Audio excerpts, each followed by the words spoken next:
এতক্ষণে তো training session শেষ হয়ে যাওয়ার কথা। দিয়া তাহলে এখনো বেরোচ্ছে না কেন?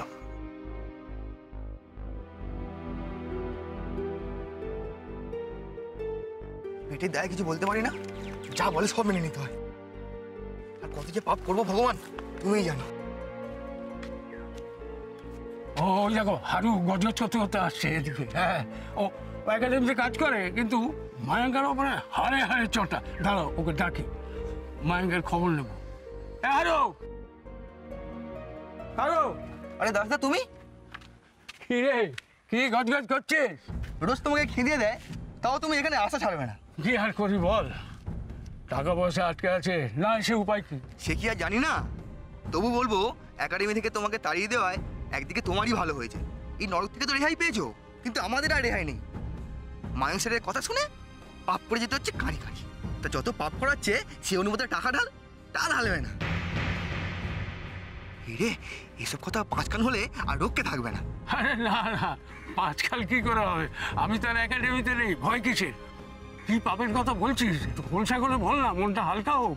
কদিন আগে বর্ধমান ডিস্ট্রিক্টের দুজন মহিলা প্লেয়ারের মধ্যে ম্যাচ হলো না?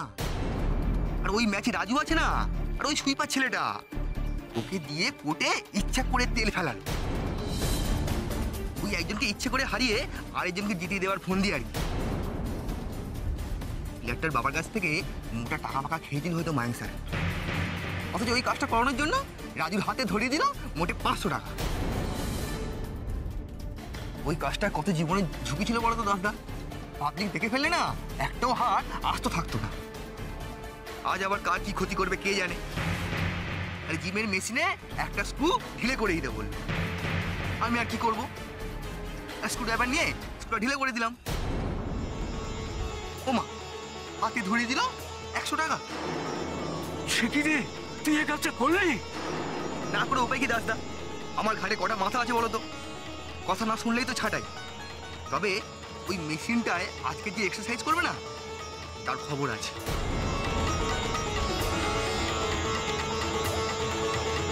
জিমের মেশিনের স্ক্রু হালকা করিয়েছে মায়াঙ্ক। দিয়ার ক্ষতি করানোর জন্য করেনি তো এটা?